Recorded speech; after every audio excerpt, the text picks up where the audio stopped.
No. Come on, where is it? Dave, it's your Idaho Central app here. Any chance you're missing a debit card? Let's get that taken care of for you. With ICCU's card control, you can turn any card off with the tap of your finger. You got it. And back on again. Ow, ow, ow, ow. The closest Idaho Central Credit Union branch is in your pocket. Pow day. Dude, let's go.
This is Bronco Nation News Live. The best interviews, the most informed opinions, the latest breaking news, all from the top Boise State insiders. Bronco Nation News Live from BroncoNationNews.com is presented by RowPaint.com, the official paint and coatings company of Boise State Athletics. All Bronco Nation news broadcasts come from the Western Collective Studios. Head down to Western Collective's locations in Garden City or downtown Boise to try some of their delicious beers, including the Horseshoe Golden Ale, the first beer to support an NIL collective. Now, here's four-time NSMA Idaho Sports Writer of the Year, BJ Rains, with another edition of Bronco Nation News Live.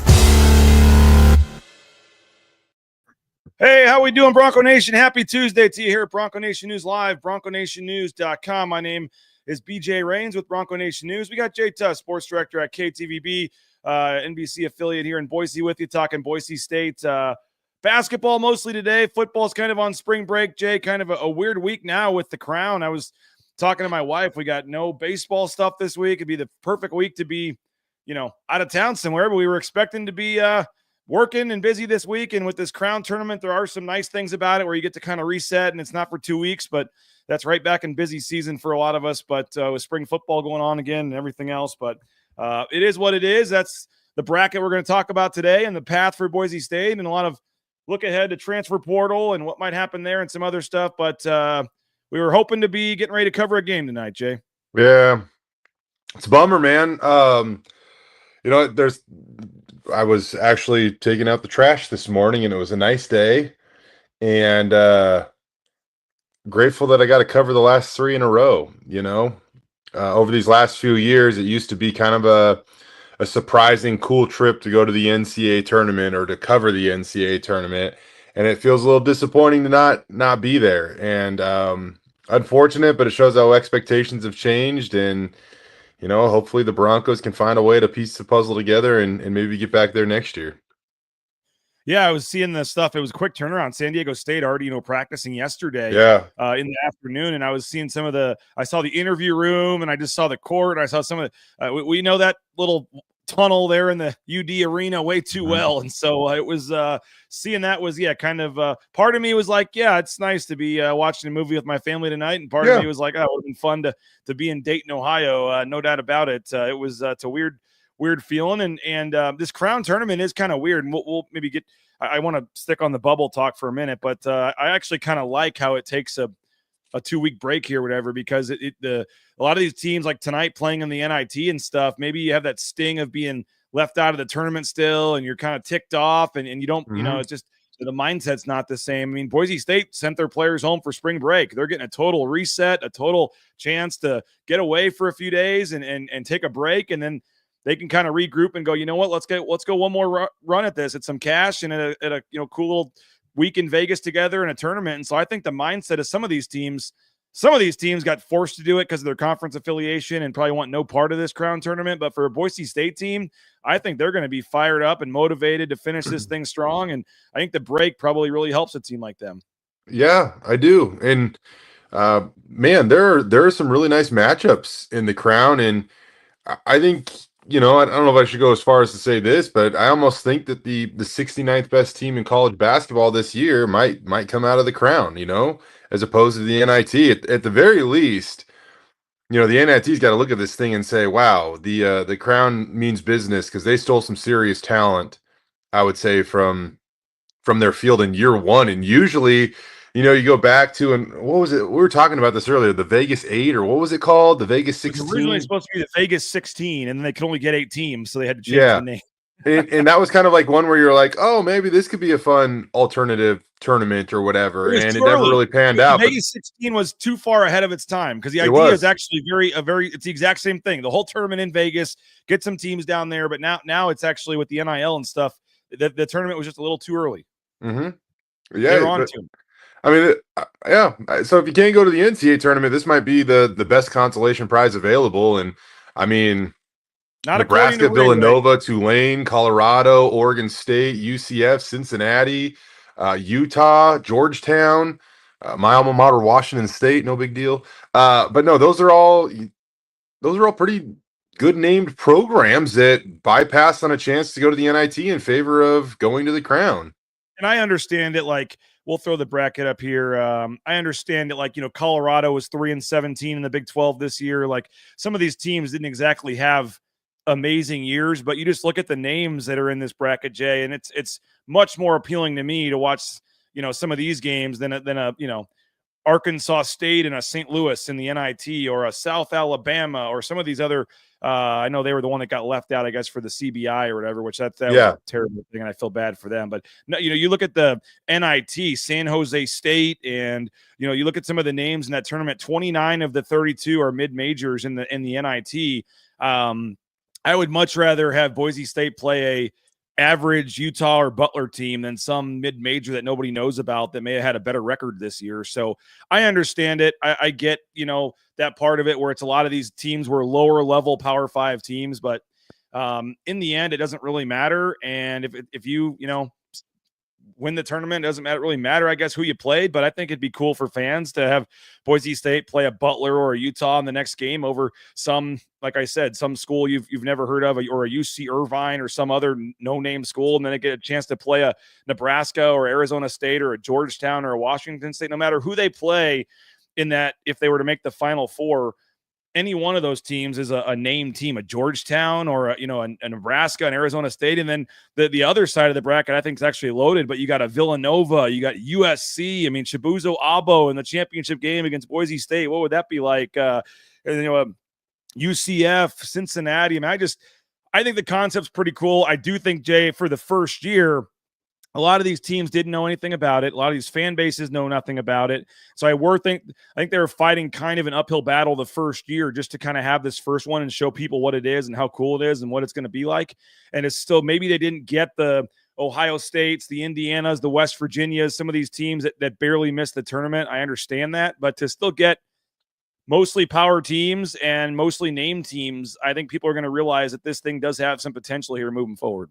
Yeah, I agree. I think the timing is a little interesting, because I think there's pros and cons to it. And the pros are you extend your season and you might prevent guys from going into the transfer portal and things like that. But the con is the flip side of that. Like, maybe you still do lose some guys to the transfer portal or whatever prior to tipping that thing off. So this is something to kind of keep an eye on. And David Moats kind of hinted that whoever's on our roster, we're going to take them down there and be ready to play. Okay. When he came on yesterday. So I would suspect they're going to probably lose at least one, maybe two. I mean, I don't know at this point. we're seeing the transfer portal, Jay, and I had to go check yesterday to make sure because my understanding was it doesn't open until next Monday. And yet you saw yesterday Deion Thomas Jr. from UNLV and Obi Agbum from Wyoming and Nick Davidson from Nevada. A lot of big Mountain West stars are, quote, entering the transfer portal. Well, it doesn't start till next Monday. So I'm trying to figure out all the rules on this, and maybe they're going to enter it next Monday, or I don't know how all this stuff works. So I know when coaches leave, it opens right away. Moat said that yesterday. If a coach leaves, obviously, if Kevin Kruger being gone, I guess Deion Thomas can legally go in right away. I know some fans on there, by the way, were for both Obi and for Deion Thomas right away. People are saying, "Oh, they got to be at the top of Boise State's list," and all this. Like, I understand that, and I get that. And I know once you got Cardenas, maybe you kind of think that's a little more possible to get a guy like that. But I think both those guys are, no disrespect to Boise State, probably can collect a little more cash and go a little higher level. Yeah. Both would be tremendous additions to the Boise State men's basketball roster, but yeah, you're exactly right. I think that those guys are going to be able to get a bigger bag, if you will, by going elsewhere, but there are guys that emphasize different things. And you look at a guy like Deion, clearly he wasn't chasing that, the most lucrative offer coming out of high school because he chose UNLV, and it sounds like he had a decent NIL package, but that would probably pale in comparison to what he could get elsewhere, right? So those are interesting names, though, man. Those are big names, and there's part of me that you think about it and you're like, oh, good, that makes those teams have to rebuild that much more, might make them more beatable next year and things like that. But one way or another, you're also losing good talent out of the Mountain West, which isn't the best thing. I guess Jeff Grammer, I think, was the one who tweeted there were 3 players on the All Mountain West teams that had eligibility left. Believe it or not, I guess there's only 3 players that had eligibility left. And all 3 of them have already entered the transfer portal now. Yeah, I think it was there's 3 left that aren't still playing. Because a guy like because Donovan Dent, done, and they've all decided to transfer. Let's talk about this timing for a minute, though, Jay, because I do think the timing of this tournament is interesting, and it will be a benefit for some teams. With some teams, is probably why they turned it down. If you're a West Virginia and your coach might leave, you don't want to sit around for 2 weeks. If you're some of these teams, Indiana doesn't even have a coach right now.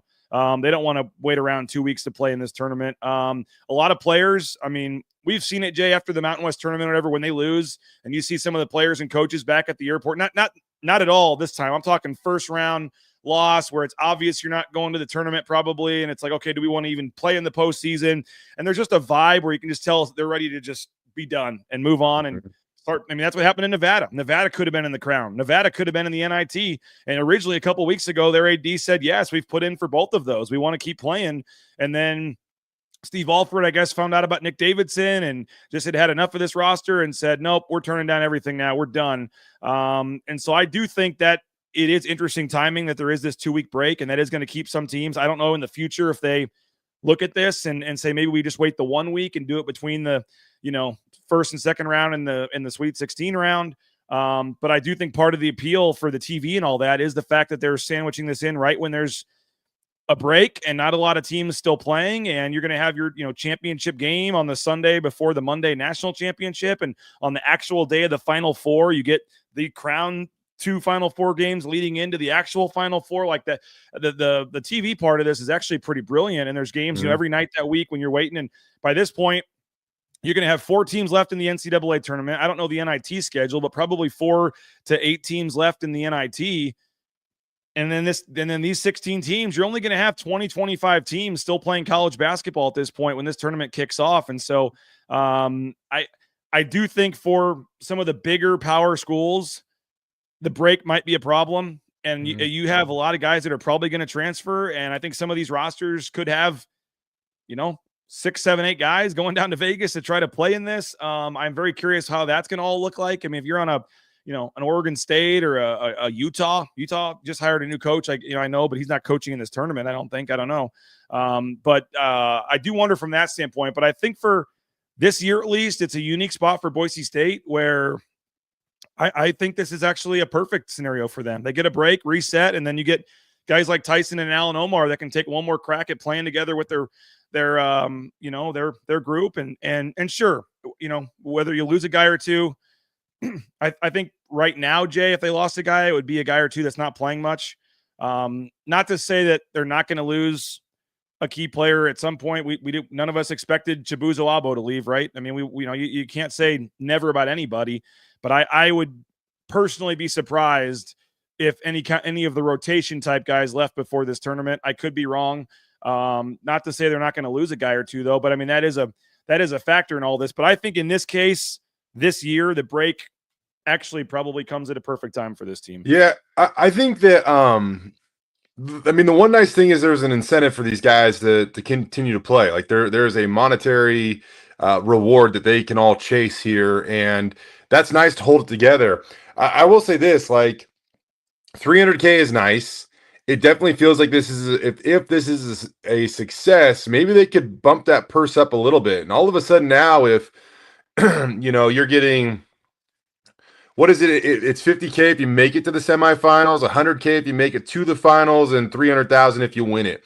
If you could start to get somewhere along the lines of 50K for just even one win and kind of bump all those up just a little bit, then all of a sudden now you're definitely going to have guys going, it might be worth waiting to hit the portal, knowing I got a chance to make $50,000 in the next week. I mean, that's really what's at stake here. It's if a couple of those guys hit the portal, BJ, and you're talking about all of a sudden 10-man roster or something.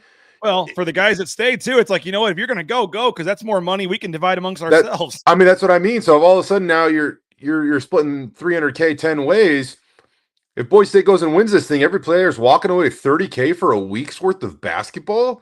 I mean, they would. That sounds like an awesome deal, in my opinion. Yes, and for disappointing, underachieving, whatever label you want to put on this team for not making the NCAA tournament. I mean, we're not sugarcoating this. It's not the NCAA tournament. It's not as good. It's not. It doesn't make the season 100% success if they win the Crown tournament. This will always be a season that probably failed to live up to the preseason expectations, and that's fine. But if you are able to get the kids paid a little bit and get some momentum, and Moats mentioned a lot about you're not going to see Tyson Degenhart playing 39 minutes a game in this tournament. They're going to get some of these other guys some more minutes, and it's not like they're not trying to win. They certainly are, but it also is a nice chance to get some guys some minutes and try some different things and get guys some a little bit of momentum, I guess, going into the off season for this team for the future. And it's an extra week of practice, and yeah, I mean, even if it's 20 grand, I mean, 25 grand, 30 grand, whatever it ends up being, like, a lot of these guys are probably making maybe that for the whole season in NIL money or whatever. I mean, there's not a lot of guys on this roster. I mean, there's a couple, there's 3 or 4, obviously, that are doing all right. But I mean, if you're the RJ Keens of the world, I mean, that's real money. I mean, you're a college kid. I don't care if you're Tyson Degenhart, you're a college kid and you're making whatever NIL money, and you got a chance at the end of the season to just collect an extra $20,000 check. And the way David Moats kind of painted the picture, and I know it's not exactly like this, but you win the game, you come back and your game check's sitting on your stool. I mean, it's like, I mean, and I don't know if it's necessarily that cut and dry, but I mean, you got a chance to know that if you win this game, you're going to get a nice chunk of change. And it's in Vegas. It's 1 week. It's a chance. Like I said, this may not be the tournament for everybody. I think every situation is going to be different. The timing, the schedule is going to be an issue for some teams, but at least for this year and the way it's worked out, I think it's perfect for a team like Boise State, that really all the guys still do seem to like each other and want to keep this thing going for a little while longer and have a chance to beat a couple name opponents and pick up some cash and be on Fox with Gus Johnson on the call and try to win a chance, be one of the final teams playing at the end of the season and maybe prove to the committee they messed up or whatever. I don't know. I mean, I see very little negatives. I mean, Ray here, who's always, on the pessimistic side, says, don't think fans are too excited about the Crown. I've seen the opposite. I've seen a lot of fans. He says he would have liked the home games in the NIT, according to Ray. But the big difference there, though, and this is probably even, I mean, in all honesty, BJ, even maybe more so than the players getting a cut.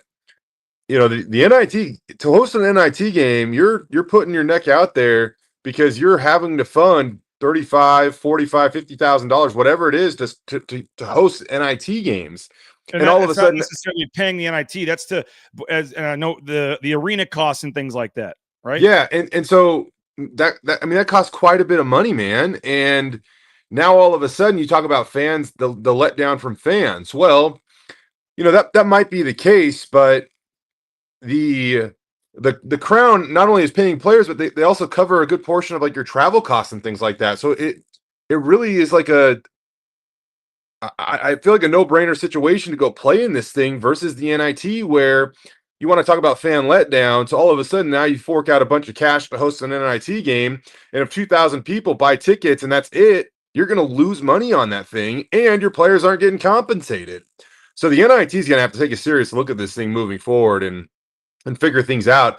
It's on a much smaller scale, but I almost liken it to Live Golf versus the PGA Tour, where Live started, offering these really, really lucrative contracts. And all of a sudden, the PGA Tour had to kind of look at itself in the mirror and say, all right, we got to give some of this money back to the players, which now has slowed momentum towards Live, it seems like. And guys are more inclined to stay on the PGA Tour now that they can make more money. So that's this a much, much, much smaller scale. But I think you're going to start looking at a scenario like that where, whether it be the NIT or heck, even the NCAA tournament, BJ, they're going to have to start taking a look at those, especially the NCAA tournament. That is such a lucrative tournament, and the players get, just pride for playing it, which is awesome. Yeah. But, I don't know how rev share is going to play into all that too, in terms of that kind of stuff that's happening. But yeah, my wife was mentioning that to me the other day. Like, what if you're talking about the Crown? What if the Crown gets up to $1 million or something? She's like, well, do you think a team would ever turn down the NCAA tournament to go play in the Crown? And it's kind of a joke, probably not, but it's something you might have to think about. Do we give our players $1 million for a week in Vegas, or do we, as a 12 seed or whatever, try to think we have a chance to win this tournament? I mean, I know it sounds crazy and that probably wouldn't happen, but it's crazy. And I'm looking at the NIT field, by the way, here, Jay. I mean, Ray, I mean, do you really want Utah Valley come into Extra Mile Arena for a home game in front of 3,500 people tonight? Like, would you be pumped up? Would you be pumped up tonight to go back to Extra Mile Arena and watch Utah Valley, come in, or UC Riverside or San Francisco again? I don't know. Maybe, they're okay, but UC Irvine, I'm looking at the teams out west here that it could be a Northern Colorado maybe coming out here for a game tonight. The only way I would have seen it make sense, Jay, is if Tyson hadn't broke the record yet. Yeah. If he hadn't broke the record yet, maybe, but it sounded like for Moats, this was always the plan. They were probably going to do this either way. They've had this in the works for a couple of weeks, it sounds like, if they didn't make the tournament. But that would be the only way you could sell it to me. Come see Tyson Degenhart at home break the record. Otherwise, I see very, very, and as evident by this NIT field, I see very little appeal to the NIT at this point. I'm right there with you, man. Yeah. And you, real quick, I wanted to mention, because you were talking about the timing of it a minute ago. I will say this about it too. Like, yes, you have to wait a little bit, but we get hit with such an influx of awesome basketball games these next 2 weeks. And then that's kind of the point in time where it dies down and you're like, oh man, I wish there was more basketball to watch. And then, the Crown kind of comes in and provides some quality matchups with some teams that just missed the NCAA tournament or have recently played in the NCAA tournament and have a lot of name cachet and things like that. So, and you got that's why the timing of it is cool. FS1 doing the games, and Gus Johnson. FS1 and Fox. The fact that this is not on some Flow TV or whatever else. Again, NCAA tournament way better. Not even close. But first round games are on True TV and things like that. Every year you got to explain people how to watch them. Like, technically some of these games will be more readily or easily available in the Crown than even some of the first round matchups in the NCAA tournament. Now you obviously find a way to watch the NCAA tournament games, but I'm just saying, like, it's not a terrible situation. And I could see the Crown going to 32 teams or getting even bigger at some point if they get enough money in there. And like I said, I think this year was important to get teams and get some name teams that they could show people this tournament's not I don't think George Washington was probably the plan. They probably a team like that from the A10. They're not bad though. Like they won 21 wins. They're not bad. Yeah, but in terms of name, I think they pretty much expected this to be mostly either Power 5 teams or like the elite non-Power 5 teams that would bring a crowd or barely miss the tournament or whatever. I'm just guessing they had higher hopes for the West Virginias of the world or some more teams that just barely missed the tournament. But in year one, to get a USC, to get some of these teams that they've got in this tournament, I see it as a positive. And I think a lot of these other schools are looking at this going, man, that's, this tournament's actually cooler than I thought, or, oh, wow, you know, and I think this tournament's only going to get bigger and more popular. I do wonder on the timing if they can continue to pull it off when it is, but I mean, I think it's pretty cool. I mean, I don't know if I would have traveled to an NIT game tonight if it was, you know, somewhere else, or I don't know if it'd been the Crown tournament had been leaving today right away if I'd have turned around and gone. Like, it's been a pretty exhausting 7 months for all of us, Jay. And so the fact that you do get kind of 2 weeks to reset here, and I think it's, you know, I think it's pretty cool. And I think the bracket sets up nicely, you know, for Boise State here, because I'll throw it back up there, Jay. I mean, I haven't seen Ken Palm update it yet with this George Washington, but that certainly should be a game Boise State can win. And then I know Utah beat Kansas. They've beat some teams, you know, and maybe their record or whatever is a little more, you know, I don't want to say inflated, but, you know, worse than it should be just because they play in the Big 12. But Utah or Butler doesn't really scare me either. And then all of a sudden, that's, you know, that second game you're playing for 50 grand right away, right? Because if you get to the Final Four, you get 50 grand. So all Boise State has to do is win the first game against George Washington, and then there's 50 grand on the line in the next game right away on Wednesday afternoon. Sounds like a good deal. I mean, again, disappointed about the NCAA tournament, but this seems like it might be the next best option. And honestly, I don't even know if it's close. And before I want to see the tournament expand to 32 teams, I would love to see that prize money try to increase a little bit, because I think if you look at for the winner, that's the big number, right? $1 million. I think if you create a little supply and demand here, where all of a sudden teams are fighting to get into this field versus trying to fill out a 32 team field. I kind of like the 16 teams, keeping it at a week in one location. I just think that really works. And I think that if you have teams, you know, trying to make a bid to get into this tournament and campaigning, maybe if they miss the NCAA tournament to get into this tournament, versus having to somehow fill out a field, I like that a little bit better. 16 teams, 1 week, $1 million on the line. That would be really, really cool if it gets to that point. I agree. And I do think this is going to be a tournament that's not just a gimme that any team that wants in can get in at some point here, Jay. I totally agree with you on that. All right, we'll keep the basketball discussion going momentarily. I want to thank a couple sponsors that make this show free of charge for you to watch on YouTube, and that includes our title sponsor, rowpaint.com, Andy Rowe and Company.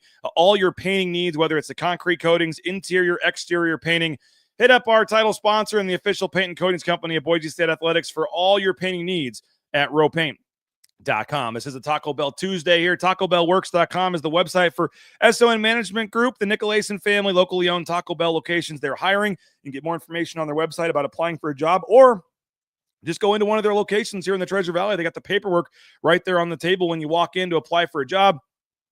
Free food while you work, half your wages the next day after your shift, some great benefits. And, oh, yeah, that food is pretty darn good as well. We got baseball practice tonight, so this may be a Taco Bell Tuesday here in the Rains households. We get set to head to baseball practice tonight. So Taco Bell, again, more information online, TacoBellWorks.com. Idaho Central Credit Union, ICCU.com. There's a branch pretty much on every corner, but the easiest is that mobile e-branch online banking right there in your smartphone. Make the switch today, folks. You may think you like your banking experience, but I can promise you, once you make the switch, you'll realize what you were missing. Rain's family's so happy we made the switch to ICCU a couple years ago, and I know you'll feel the same way if you do. Go into one of their locations or get more information online at ICCU.com.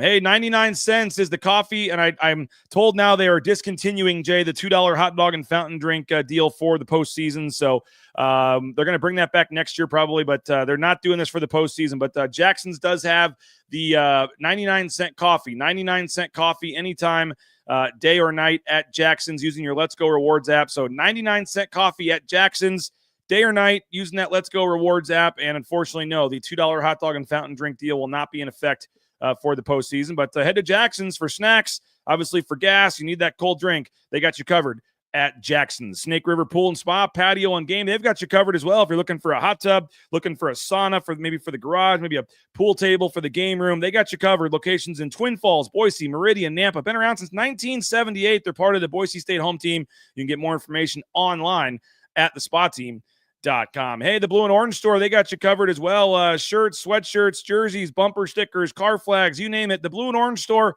has it all. That clearance rack in the front of the store, the best value in town, right there in the Boise Town Square Mall, the second floor next to Pro Image, or you can order online anywhere in the world at theblueandorangestore.com. I know you got a lot of options when it comes to buying your Boise State gear, but the best one, and our sponsor, our supporter for day one, since day one, has been the Blue and Orange Store and Travis Hawks and Company. So please return the favor there, folks, at theblueandorangestore.com. All right, Jay.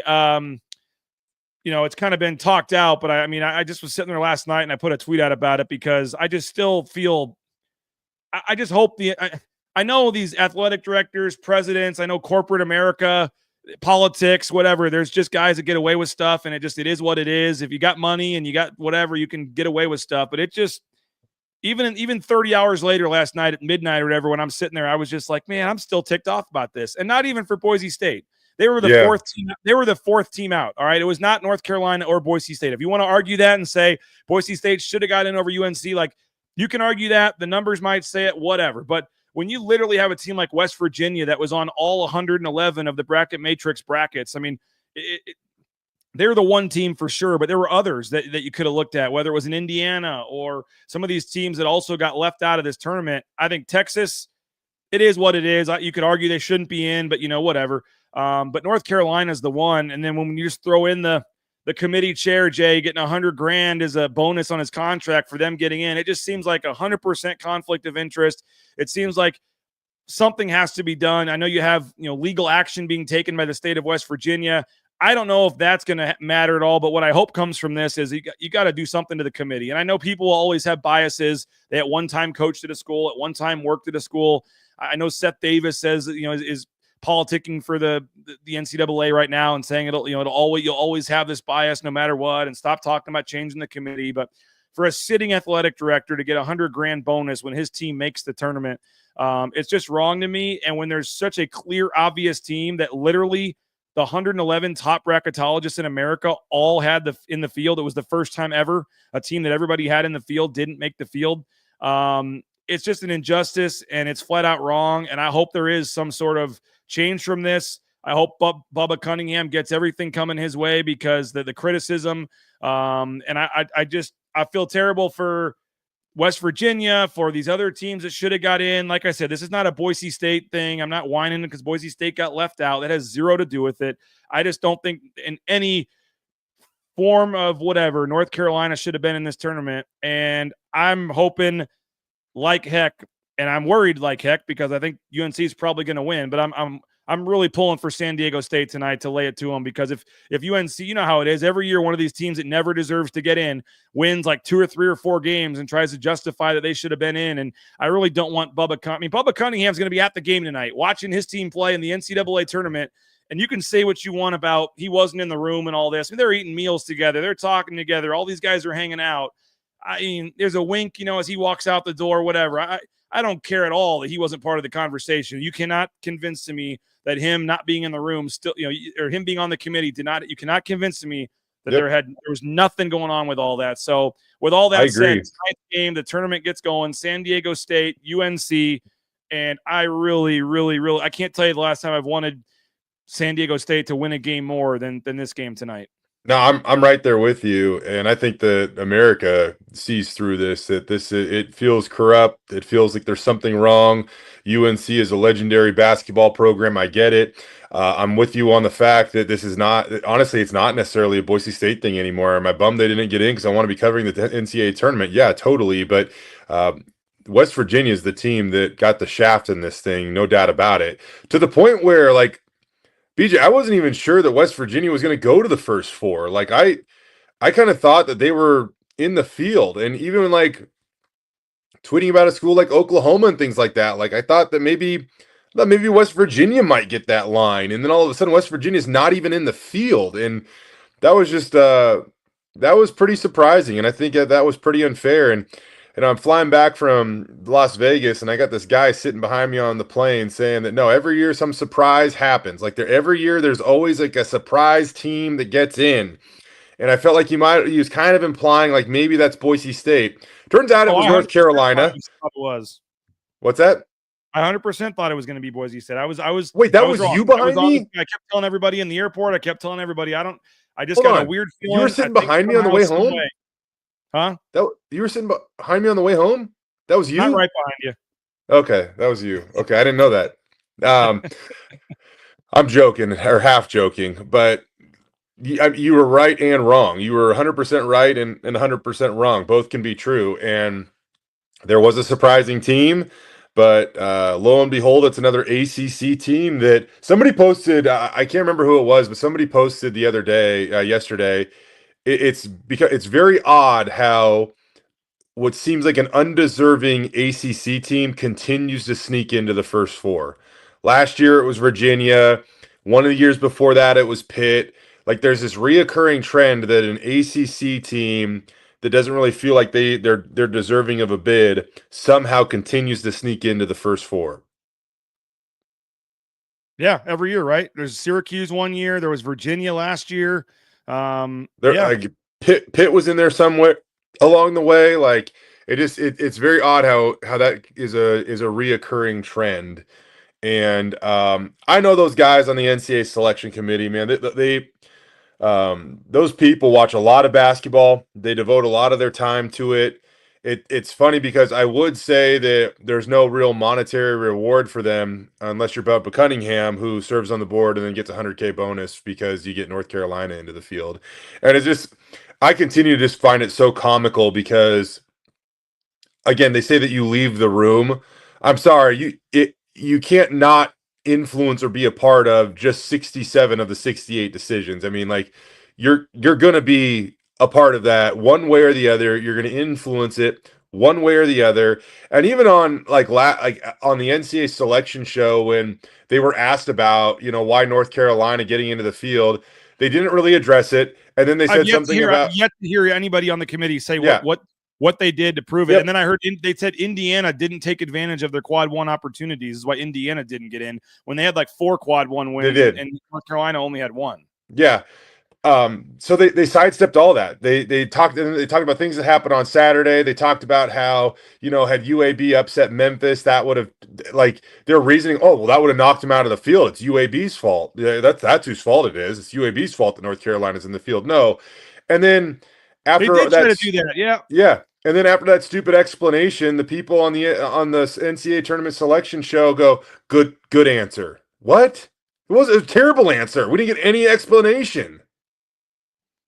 Yeah, that's what I'm saying. I haven't really heard Bubba Cunningham be thrown to the fire. I mean, everyone's saying it publicly, but I mean, that guy should have to sit there and answer questions. I think you should have to answer questions. And I don't know, fair or not, if you're in this situation, I think you should have to forfeit your bonus because that further proves that it just is a dirty situation. Or something to try to make it look good or something. I'm sure there'll be a way that he's going to try to save face. I don't know. Probably, but yeah. I don't know. Like I said, I don't know what you do because I do understand if you get, I don't know, Chris Peterson on the committee. Yeah, he coached at Washington. He coached at Boise State. People are going to say he's got a bias towards Boise State. Like whatever. Mm-hmm. I understand that, but he's also not directly benefiting monetarily if they are in there. So I don't know if you go to media members. I don't know if you go to bracketologists like the Ken Pomeroys of the world.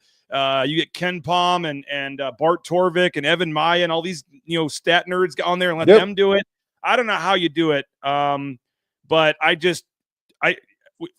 it's one of those things where like I know it's happened before, but not to this extent. And you sit there and you realize like these guys are actual ADs at schools, and whether it's their tournament, their team, or like Mark Coyle, like what? Okay, Indiana doesn't get like Mark Coyle could vote for Indiana because he likes or doesn't like their AD, but he's on the committee with them, and he knows that it helps the conference get more money if with the units and all that. If Indiana gets in, or I mean, you start thinking about it, like how has it gone on this long where it's just this many conflict of interest with these guys voting. And so I don't know what the situation, I don't know how you do it, but you cannot continue to have sitting ADs.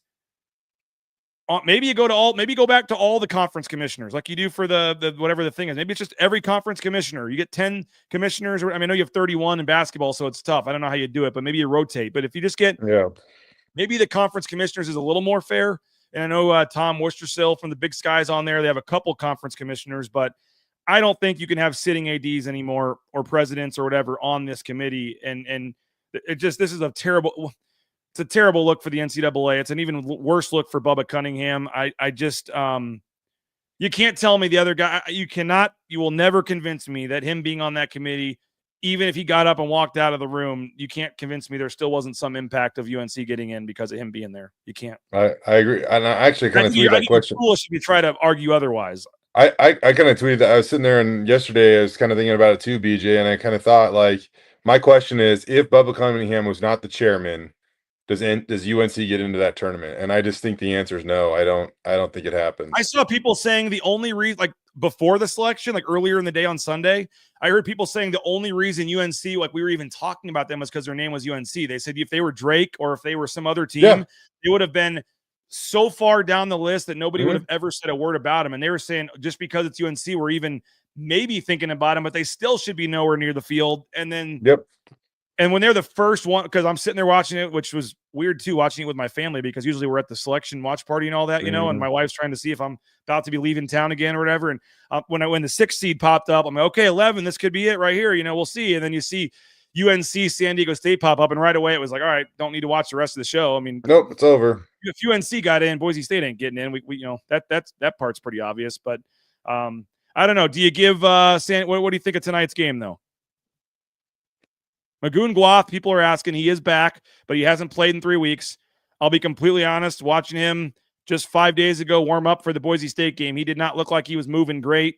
We'll see what it looks like tonight, but I mean, 3 weeks of rust, I'm not sure what Magoon Guath brings to the table tonight, and I hate it because I think San Diego State's probably going to lose, and I think UNC is going to win. I think the narrative of down Mountain West and even a decent Mountain West team can't beat the team it didn't deserve to be in or whatever. And I think UNC, some people are going to try to justify them being in tonight, and I hate it. But I think UNC wins tonight, unfortunately. Yeah. Well, let's put it this way. UNC is UNC, and they definitely have the ability to win this game tonight. I hope that San Diego State shows up and plays an A game and is able to defeat them. San Diego State has 5 wins over teams currently in the NCAA tournament field. UNC only has 1, and it was against UCLA. UNC had do you know how many wins UNC had over conference teams that made the NCAA tournament this year? I know it wasn't as many as Boise State. Well, how many does Boise State have? They beat an ACC team in Clemson. Yep. So is it 1-0? It is 1-0. Boise State has more wins against ACC teams in the tournament than North Carolina does. Correct. He plays in the ACC. Correct. Makes sense. Yeah. Boise State also had 6 victories over teams in the field of 68 this year. And again, just to reiterate, UNC had 1. And I'm not saying this is even again, if Boise State was the first team out, it would be a Boise State UNC thing. It is more so a Boise State West Virginia, or a UNC West Virginia thing at this point in time. I'm just saying you could even go further down the list and argue that UNC not only should have been left out, but I don't even know if they should have been the first team out. So yeah. All right, couple final comments, questions here coming up to wrap this thing up. But first, I want to thank Lithia Ford of Boise. LithiaFordBoise.com. Head on out to their location there in Boise on Fairview Avenue. They got some great deals and specials going on right now. They got to get rid of some of these 2024s, make room for the 25s. Lithia Ford of Boise. You can view their full inventory and options at LithiaFordBoise.com, and they're taking care of some football players, NIL game. They're stepping it up and keep adding student athletes by the day. Some of the coaches, some of the administrators. Return the favor. Your next car or truck purchase, make it at Lithia Ford of Boise. Matt Bauscher and Bauscher Real Estate, saw him down there in Las Vegas with the family. When you buy or sell a home with Matt, you get to meet everybody in the picture here. The customer service is unmatched, and just very thankful and appreciative. Matt Bauscher has been one of our biggest supporters at BNN from day one, and I know everybody has 4 or 5 realtors, friends, family members, whatever, that are realtors in this town. But if you want someone that's going to fight for you and fight for every last dollar, was talking to Abe Jackson. He told me Matt's been taking him around, showing him some houses they're looking to upgrade. Matt's your guy, and he now is part of the Boise State home team as well. So he's backing it up in the NIL game, backing it up in the becoming part of the Boise State home team. So return the favor, folks. Matt Bauscher, BauscherRealEstate.com. Ridley's Family Markets, shop Ridley's.com. You can go Online, shopridleys.com. You can go download their Skip app. Give savings up to 40% off at the checkout line. They got locations in Treasure Valley, Magic Valley, up in McCall, surrounding states as well. If you just want that hometown grocery store feel with some great deals, find a Ridley's Family Markets near you. If you're looking for a job, Transportation Compliance Service has you covered. Transcomservice.com. You can get into the trucking industry every step of the way. Transportation Compliance Service has you covered, whether it's DOT, overweight permits, all the different things and paperwork you need to get out there towing that first load in no time. They got you covered. Local company helping folks out all over the world. Transcomservice.com. Lean Feast, leanfeastmeridian.com, leanfeastmeridian.com. 208-487-5782 is the phone number. Dave and his staff do a tremendous job. It's all healthy eating options, meal prep service, but it is fresh, not frozen. They don't freeze it. It's fully customizable. It's all done by the weight. You choose how much meat, how much protein, how much veggie, how much carbs. It's all customizable, and then it's good in your refrigerator for 5 days. So you can go in on a Sunday or Monday and have lunch all week and just pop it in the microwave. In 2 minutes, you're making everybody in the office jealous. So Lean Feast Meridian, highly recommend it. leanfeastmeridian.com. We want those voicemails, speakpipe.com/BNN, speakpipe.com/BNN. You can leave us a voicemail from your phone, from your computer. It's very easy, and we'd love to play those on an upcoming broadcast, and it's brought to you by Signature Roofing, mysignatureroofing.com. They've been covering our community for more than 2 decades. Joel and Watts and everybody just do a tremendous job over there, so we're very appreciative for them. They've got an NIL deal with RJ Keene. He'll be popping on the show, I think, later this week as part of that deal. So Signature Roofing, mysignatureroofing.com, whether it's a re-roof, whether it's a repair, an estimate, and inspection, they got you covered online, mysignatureroofing.com. All right, Jay, it's a Taco Bell Tuesday here, final couple of minutes. We got a couple comments. Let me go back up here. There's a couple I wanted to the Crown is already one up to the NIT. They are kind of, I don't know. You mentioned, because the NIT again is still run by the NCAA as well. So in terms of the payments of the players and all this, you do wonder if more things like the Crown are going to pop up. The CBI, all these where they can maybe start paying players. Fans wouldn't have shown up for an NIT home game. Let's be honest, especially with that field. Not to offset the cost of it, in my opinion. Ray says it's really for the players, not the fans, I guess. Because he wanted the NIT home game over going to Vegas. Again, I think that you're putting a lot of money on the line, hoping you can offset it off of what again is a disappointing defeat. So I think this is the better option. Get a chance to watch Deggy at least one more time. Just be happy about that. Yep. Crown may be a one and done if Fox doesn't make money on it. Also might be true. I expect them to make money though. Surf City Bill, not liking my shot at UC Riverside. Sorry about that, Surf City Bill. Let's see. Alexander is excited about the Crown. Decent and good programs playing. We got snubbed. Yes, there's nothing we can do about it. Final thing, and maybe I should save this for Friday, Jay, because we're already over the time. But in 30 seconds or less, maybe, with what you're willing to say or want to say, what's your thoughts on the report yesterday that Marlene Tromp is interviewing at the University of Vermont? There's some comments in here about that. I've seen some mixed reactions on social media in terms of how that's going to benefit or hurt athletics. We saw Marlene Tromp down at the basketball tournament. Every president has a unique relationship, I guess, with athletics and things, and there's different rumors, reports out there. Maybe more will eventually come out in the future, Jay, but just what's your take on Marlene Tromp and if she's the sole finalist, which pretty much means she's probably going to get the job at the University of Vermont, and Boise State could be looking for a new president here in the near future. I would say that Marlene showed that she loves to show up to games and be in front of fans and support the teams that way, which obviously means something and energizes the fan base a little bit, and it shows that she cares. On the academic side, I can't really speak to that because I do kind of stick to sports. But I mean, she made a tremendous move hiring Jeremiah Dickey, and as long as that guy's here, I have a lot of confidence that Boise State athletics will be okay. Like I don't know why that. It seemed like there was some panic, and I just think that Jeremiah is such a determined individual. I don't necessarily see anything slipping in those regards. Yeah, I would agree. It says Ray says she loves sports for sure. I would just say yes. She, as you said, Jay, very publicly likes sports and was there, and I just wouldn't believe or read everything you say. And I think Boise State on the athletic side will whoever they find, they'll be just fine. I mean, yes, she deserves a lot of credit. She brought in Jeremiah Dickey. She hired him. She deserves a lot of credit for that. But like I said, I think, they're going to be, I think that whoever comes in for athletics, I think it might even be, fresh time for a change in terms of the presidency and the relationship with some of the folks in the athletic department. I don't see that necessarily being a detrimental, scary thing for folks. It's going to be fine. I'm trying to say this as delicately as I can, Jay, but I don't think people should panic if there's a new president, that's going to negatively impact athletics. I'm fine with that. That's fair to say. Yeah, I think so. But we can go into that more maybe on Friday. Okay. Yes. Yeah. And yes, as Jordan says, she deserves a lot of credit. No one's radar choosing JD over the local favorite left an insane legacy on athletics alone. Well, congrats, because we did announce this yesterday, right during the show, but he was the AD of the year. So hats off to Jeremiah for that. And then final comment, we have an Aztec fan on here. Go Aztecs. Coach Dutcher, best coach in the Mountain West, returned 0 starters from last year's Sweet 16 team. Now is the youngest team in the tournament. Go get it, Dutch. All right. Great coach. Yeah. Didn't win it this year, but I think we're all Aztecs tonight, right, Jay? Heck yeah. Go get it done, San Diego State.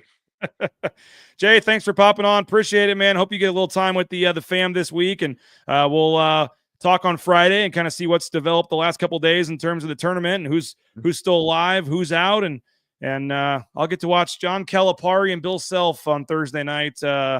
35 straight trips to the NCAA tournament for my Kansas Jayhawks. Number one on the crazy number one list. Somebody put there in the comments. But Jay, appreciate you as always, man. We got plenty of football, basketball. What day is pro day next week? Is it Thursday, Wednesday? It's the 26th, I think. It's Wednesday. I know pro days. What is it? Wednesday. Next Wednesday, the 26th. Is that correct? So we'll have plenty of coverage next week with pro day and getting back to spring practice and all that. And then the following week, obviously, crown coverage as well. So make sure you're watching Jay and Brady and everybody over at KTVB. I'll be back tomorrow morning at 9 a.m. here on BNN. So appreciate you guys. Have a great rest of your day. It's been a Taco Bell Tuesday. Get out to Taco Bell and support them. Support our title sponsor. Obviously, all your painting needs, Andy Rowe and rowpaint.com. And go subscribe if you can. BNN 50 deal, just $50 for that subscription. We'd love to have you at BroncoNationNews.com. And good luck to San Diego State tonight. I think everybody, at least in the Mountain West, would love to, and most of the country would love to see North Carolina go down tonight. But we'll see. Enjoy it. We'll talk to you guys later. Bronco Nation News Live, BroncoNationNews.com. Bronco Nation News is presented by our title sponsor, rowpaint.com. Our major sponsors, Idaho Central Credit Union, Taco Bell, Lithia Ford, the Blue and Orange Store, Jackson's, and our contributing sponsors, Signature Roofing, Western Collective, Snake River Pool and Spa, Transportation Compliance Service, Boucher Real Estate, Ridley's Family Markets, Circa Las Vegas, Lean Feast, and Timberstone Golf Course.